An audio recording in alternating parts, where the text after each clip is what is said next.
Bonjour tout le monde! Aujourd'hui on se retrouve dans une nouvelle vidéo. Il y a un peu plus d'un mois environ, j'avais posté une vidéo qui vous montrait ma palle pour un challenge que la youtubeuse Kimi Collection a fait. Greek Mythology Books Challenge, et je vous avais montré, il y avait plusieurs catégories en référence à différents dieux, et dans ces catégories là il fallait mettre un livre et lire le livre, et ce challenge là s'est passé du 15 septembre au 31 octobre. Bilan du challenge mais également un bilan lecture parce que c'est un petit peu toutes les lectures que j'ai lues durant tout le mois de septembre et le mois d'octobre. C'est parti pour la vidéo.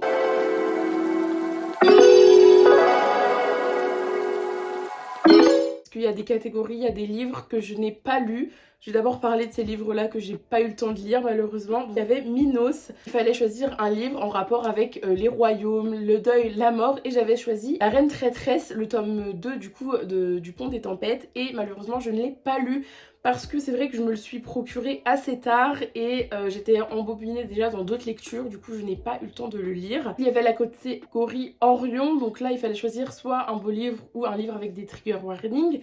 Et dans cette catégorie-là, j'avais mis Tarot, et Tarot, j'ai lu un chapitre. Et après, je me suis arrêtée. Et vu que je partais en vacances, j'avais pas envie de prendre ce beau livre-là et de risquer de l'abîmer en vacances. Du coup, j'ai pris Kéléana. Et je me suis arrêtée totalement dans ma lecture, puisque après j'ai enchaîné avec Kéléana et j'ai continué sur un autre livre. Donc Tarot, je me suis complètement arrêtée dedans. Dans une catégorie, il y avait Psyché, donc il fallait choisir un livre avec de la romance. Et j'avais choisi le livre Night and Its Moon. C'est un livre que je n'ai pas lu, mais il me tarde vraiment de le lire parce qu'il a l'air vraiment incroyable. N'hésitez pas à aller voir ma vidéo où je vous montre tous les livres, parce que ça vous intéresse de savoir ce qui se passe dans les livres que je cite mais que je ne développe pas. N'hésitez pas à aller voir du coup cette vidéo. Avion du coup Achille, et il fallait prendre un livre, donc se battre pour soi-même ou pour autrui. Et j'avais pris Six of Crow, donc Six of Crow il est là. Donc malheureusement je l'ai pas terminé, mais je l'ai déjà vraiment bien entamé, donc il n'est pas comptabilisé vraiment dedans, mais en tout cas je pense que d'ici la fin de semaine, quand la vidéo sortira dimanche, je pense que je l'aurai terminé. Et pour l'instant j'en suis environ à 45% et ça s'avance vraiment pas mal du tout, j'aime beaucoup.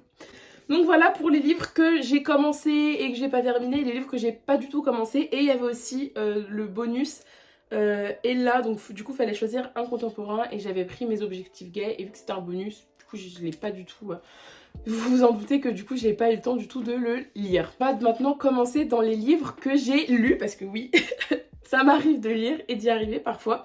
Donc on va commencer avec le premier dieu qui est Thésée. Donc il fallait lire un classique ou lire un livre qui est hypé, et pour cette catégorie là du coup bien évidemment c'est le livre qui est tout en bas de ma pile, Kéléana, parce que Kéléana, comme j'avais raconté dans mon autre vidéo, je voyais du coup le titre en anglais Throne of Glass qui tournait partout, et je voyais aussi Kéléana, mais Kéléana me tentait moins. Et après le moment où je me suis rendu compte que c'était exactement la même saga, sauf que ça n'avait pas le même titre, et ben je me suis dit Paloma t'es vraiment bête, parce que tu aurais pu le procurer depuis longtemps et le lire.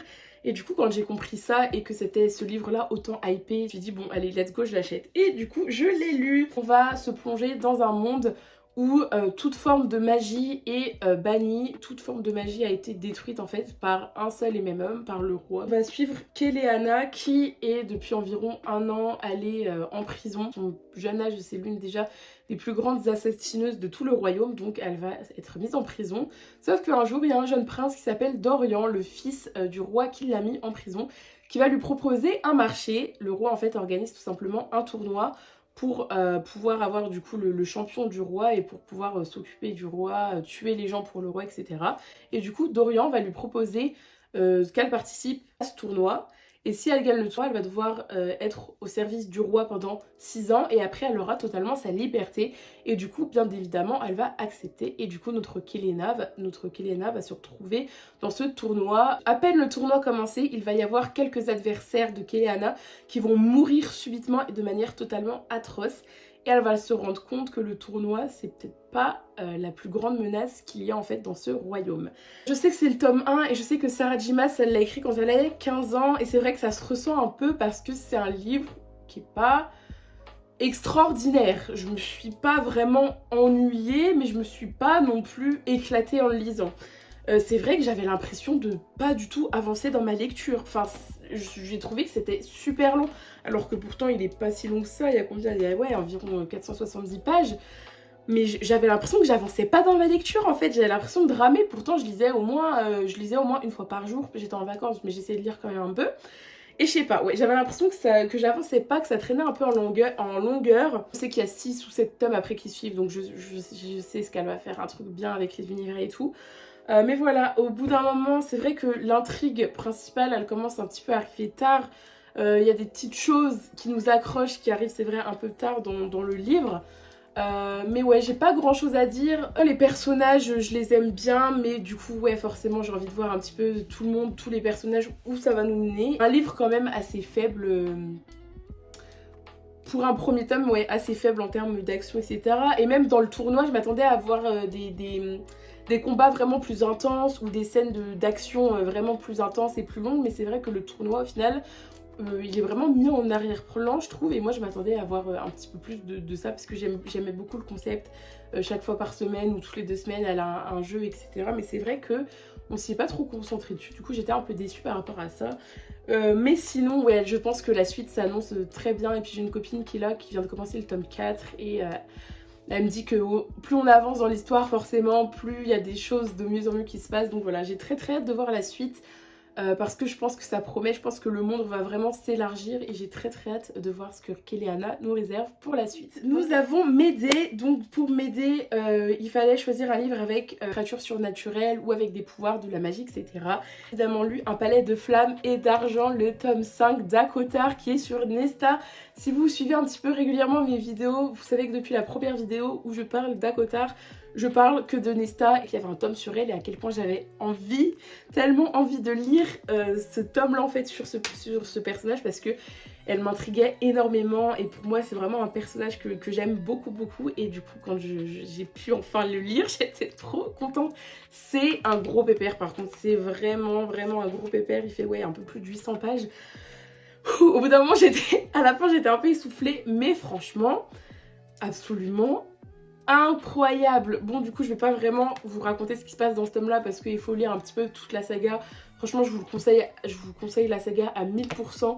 Nesta c'est un personnage qui est très difficile. Fera du coup sa sœur, elle a décidé de la bannir et de l'envoyer au pavillon du vent. Elle va être obligée malheureusement à devoir s'entraîner à se battre avec le beau Cassian. Et pour elle là vraiment c'était la fin du monde alors que franchement il y a pire. C'était un livre qui était trop bien. J'ai tellement aimé ce personnage, était absolument incroyable. Déjà rien que la tension entre Nesta et Cassian elle était à son pic, c'était fou. On est en haleine avec les deux jusqu'au bout. Nesta elle est très difficile et parfois on a un peu envie de la claquer ce personnage malgré que je l'aime beaucoup. Parfois j'étais là en mode non, on peut pas faire des trucs comme ça. Mais voilà, c'est son personnage qui est vraiment complexe mais qui est tellement incroyable. Enfin moi c'est un personnage que j'aime beaucoup et qui m'a beaucoup touchée. Parce que c'est un livre où Nesta elle va c'est un peu un livre fan family. Essayer de trouver sa place et elle va faire des rencontres qui va un peu tout changer dans sa vie. L'évolution du personnage est absolument incroyable. Chaque personnage, même si parfois il fait des telles ou telles choses, on comprend en fait pourquoi elle a fait ça. Quel genre de traumatisme elle a, ça parle beaucoup de ses traumatismes et je trouve ça bien. Parfois, juste le seul bémol que je pourrais trouver à ce livre, c'est que parfois, j'ai pas besoin de 10 pages où on décrit comment Bidule danse avec machin et comment Bidule danse incroyablement bien. Parfois, je me disais que c'était un peu long et j'étais là en mode c'est bon, j'ai compris qu'elle dansait super bien, est-ce qu'on peut passer à autre chose? Parfois, il y avait des scènes un petit peu longues pour rien, je trouve, mais je vous promets, quand je suis arrivée à la fin du livre, j'étais en mode c'est tout? C'est fini déjà? Tellement... Enfin, je sentais parfois qu'il y avait des longueurs, mais quand je suis arrivée à la fin, j'étais là, je pouvais lire encore 800 pages. En vrai, tellement, il se passe toujours des trucs absolument fous dans cette saga. Et j'ai tellement hâte, là je sais que l'autrice elle est en train d'écrire le tome 6. Et j'ai vraiment hâte de voir la suite. Et aussi le seul bémol, enfin un autre bémol dans ce livre-là, c'est que Lucien, mon bébé, mon Dieu, on ne voit pas assez Lucien. Donc j'espère qu'un jour il y aura un livre où on le verra beaucoup. Peut-être sur le tome avec Elaine, on le verra plus logiquement normalement. Mais c'est vrai que mes petits personnages secondaires, il me manquait vraiment Lucien. Mais sinon, à part ça, non, franchement, j'ai mis 4 étoiles sur 5 parce que c'est pas mon favori de la saga, mais il est vraiment très bon. Nous avons Dionysos, il fallait choisir, donc tester un nouveau genre.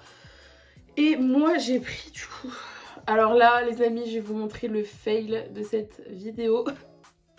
J'avais pris un retelling de réponses dans les catégories Hachette et Rose, là où je sais pas quoi. Donc retelling de réponses et c'était horrible. Vraiment, je n'ai pas terminé le livre. C'est vraiment ce livre-là qui m'a... J'avais commencé avec un bon rythme et c'est vraiment ce livre-là qui m'a créé une panne de lecture parce que je bloquais.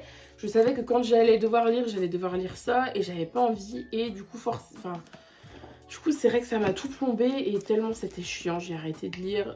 Du coup, bon, je vous raconte l'histoire. On est dans le même univers, c'est vraiment réponse dans le même univers, sauf qu'il y a deux personnages qui se rajoutent en plus. Un frère et une sœur, je sais plus comment ils s'appellent. Et la sœur, en fait, elle est en chimio parce qu'elle a un cancer.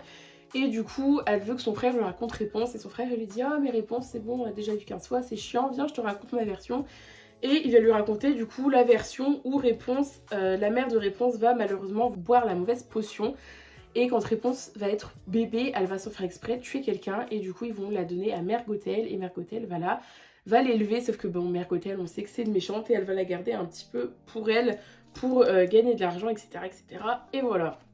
Déjà, je trouvais que les deux personnages en plus dans l'hôpital, là, les deux protagonistes, le garçon qui raconte l'histoire, servaient pas à grand chose. J'ai trouvé que ça sortait en fait. On était dans le monde où on voyait Réponse qui faisait ses trucs et après on voyait le garçon qui parlait à sa sœur.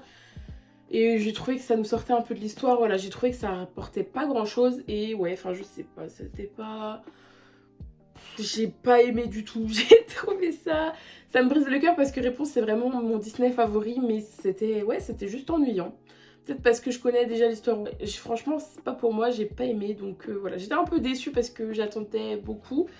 Mais peut-être, ouais, peut-être trop pas bébé pour moi, peut-être un peu trop jeune pour moi.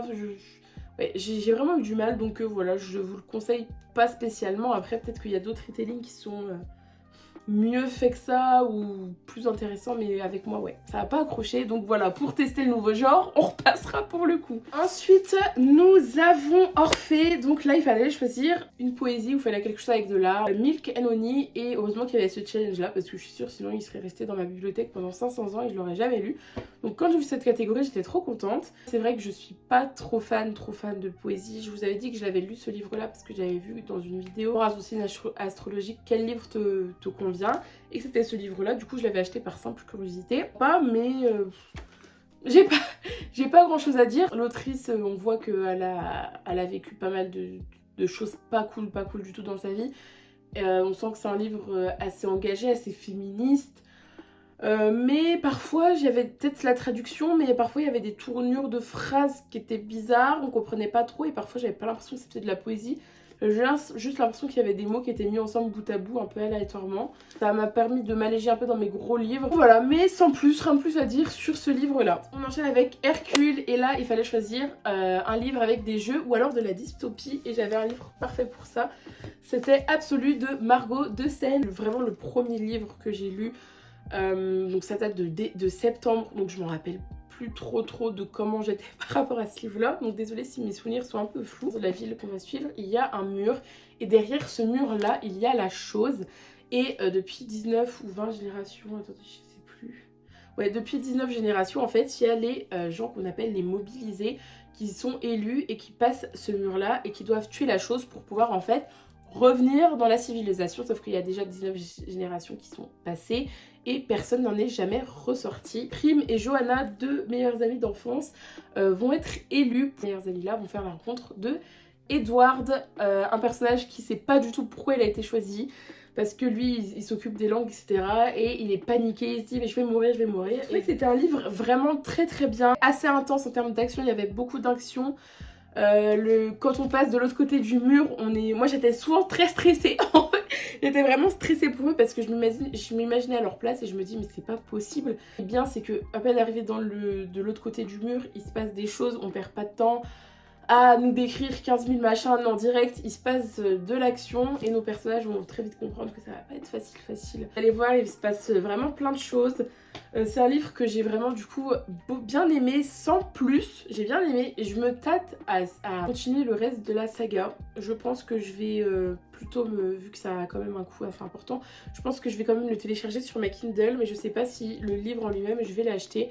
Je vais voir, je peux rester sur une fin comme ça, enfin il y a une suite, on sait qu'il y a une suite. La façon dont ça s'est terminé, Je pourrais rester avec que le tome 1. Franchement, je sais pas du tout. Je vais voir parce que j'ai bien aimé, mais peut-être pas de là à continuer. Je vais voir, je vais voir. Et aussi, il y a un truc qui m'a un peu perdue, c'est qu'il y a beaucoup de points de vue différents. Et parfois, des points de vue, j'ai trouvé qu'ils n'étaient pas spécialement importants à l'histoire. Et parfois ça me perdait un petit peu. Et en plus j'avais vu un TikTok de l'autrice qui a donné 6 bonnes raisons de ne pas lire la suite de sa saga. Un de ces points, elle disait qu'il y allait avoir encore plus de points de vue. Même si vous aimez la dystopie, franchement je vous le conseille énormément parce que c'est quand même un très bon livre pour un tome 1. Comme Hunger Games, Labyrinthe et comment ça s'appelle le troisième là? Ah, Divergente.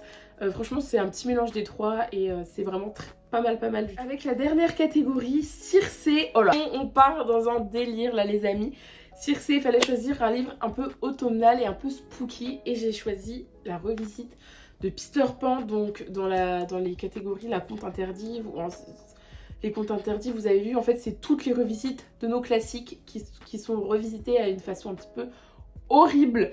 Et Peter Pan, c'est pareil, l'un de mes dessins animés préférés. J'aime énormément Peter Pan. Et du coup, quand j'ai vu les contes interdits, je me suis dit, c'est pas mal. En plus, c'est petit et je lis pas de spooky, j'aime pas trop ça. Et je me suis dit, là, ça tombe bien, c'est l'occasion de se procurer ce livre-là. Du coup, je me le suis acheté. Alors, c'était le deuxième livre, je crois, que j'ai lu. Donc pareil, ça fait un peu longtemps que je l'ai lu. Mais j'ai un sacré souvenir de ce livre-là. Attention, âme sensible, s'abstenir, vraiment, parce que on se doute, c'est des contes interdits, on sait que c'est fait exprès pour que la revisite elle soit vraiment poussée, que ça soit macabre, etc. Mais il n'y a pas de trigger warning au début du livre, du coup moi je vais vous les dire, si je vous lis pas tout. Alors, dans mes souvenirs, trigger warning, pédophilie, trigger warning, nymphomanie, je sais pas, trigger warning, cannibalisme, trigger warning torture, trigger warning sang, tout ce qui va avec la torture. C'est tout. Je pense que c'est déjà pas mal, mais dans ma tête, il y avait ça. Il y avait que ça. Enfin, il y avait que ça. Voilà, donc vous voyez un petit peu l'ambiance du livre. On va suivre un détective avec un crochet qui va se mettre à enquêter sur des suicides mystérieux de jeunes en général qui sautent de toit. Et il y a vraiment une vague par rapport à ça. Le détective va être appelé par une de ses anciennes conquêtes qui va lui dire mes 3 enfants, donc du coup Wendy et ses 2 frères en fait ont disparu. Et du coup il va commencer vraiment à être sérieux et à enquêter sur ça. Et il va découvrir des trucs absolument dingues. Découvrir une baronne qui s'appelle Clochette et qui a un penchant fou pour du coup les clochettes, etc. Et il va se rendre compte que c'est elle qui vend en fait de la poussière et cette poussière donne l'impression aux gens qui l'ingurgitent de pouvoir voler. Donc voilà, on a un petit peu tous les éléments qu'il faut pour nous faire Peter Pan. La poussière de fée, les clochettes, le crochet parce qu'il s'est fait couper la main, il se l'est fait bouffer par un cannibale. Du spoil, c'est dit dans la 4e de couverture. On a une île cachée que personne connaît où on va quand même suivre du coup Peter Pan et plusieurs enfants du coup qui vont disparaître malheureusement. Donc on a vraiment tout le cocktail pour avoir Peter Pan maintenant. Alors, je sais pas quoi dire. C'était déjà un retelling que j'ai plus aimé que Réponse, mais c'était pas non plus incroyable. C'est vrai que quand on achète ce livre-là, c'est pour se faire peur, c'est pour être dégoûté et c'est pour lire des trucs hardcore, mais je suis difficilement mal à l'aise, hein, je suis quand même une personne assez à l'aise, il n'y a pas de souci, tout va bien. Je suis difficilement gênée, mais ce livre-là m'a mis dans des situations, je vous promets, il y a une scène, je la lisais, et j'étais tellement gênée, genre je me disais mais si quelqu'un sait que je suis en train de lire ça, genre c'est trop gênant. Il y avait des scènes, j'étais là en mode mais comment c'est possible d'écrire ça et comment je fais pour lire ça. Il y avait vraiment des scènes, il faut faire très attention, mais je le savais en lisant ça, j'étais là pour voir un peu du gore, du glauque, mais je pensais pas que ça allait être aussi poussé, donc vraiment il n'y a aucune limite dans ce livre-là. Il est bien fait, l'écriture, elle n'est pas transcendante, hein, vraiment, il n'y a rien de transcendant. L'enquête, elle n'est pas non plus incroyable. Et j'ai trouvé que le livre, il se finissait déjà trop brutalement. Et que, en fait, il est très court. Il y a genre 230 pages. Et j'avais l'impression qu'on a dit à l'auteur, ok, je te donne que 230 pages, tu me compresses ton histoire en 230 pages, vous voyez. Ça n'a pas été plus développé que ça, surtout la fin, j'étais là en mode... Ah...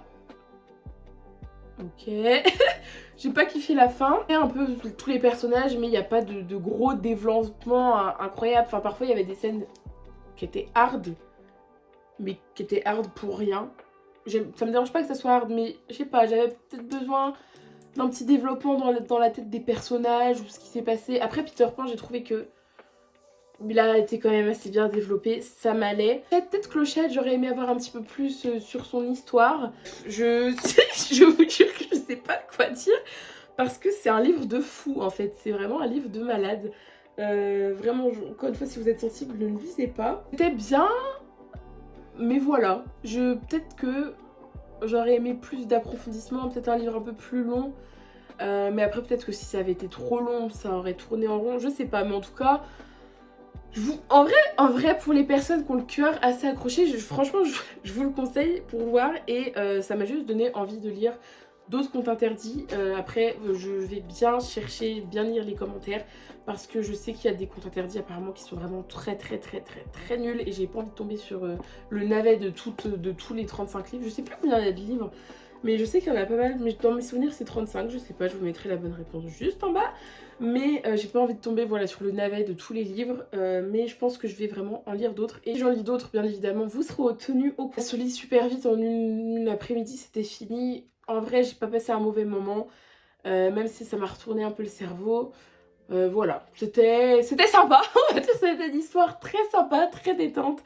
Voilà, mais si vous voulez vous faire peur, vous écœurer, franchement, n'hésitez pas, lisez-le. Donc voilà les amis, c'est tout pour cette vidéo qui fait, je vois là mon timer, ça fait au moins 30 minutes que je raconte ma vie, donc c'est parfait. J'espère que cette vidéo, elle vous aura plu, que les livres que j'ai lus vous auront, pas pour tous, réponse, donné envie de lire. N'hésitez pas dans les commentaires à dire si vous avez aimé la vidéo, si vous avez participé au challenge, vous avez réussi, quel livre vous avez lu, si vous avez découvert des coups de cœur durant ces 2 mois. Nous, on se retrouve très bientôt pour une prochaine vidéo et passez une excellente journée, un bon dimanche parce que demain, on retourne en cours. Voilà la petite note de fin qui fait plaisir. Au revoir tout le monde.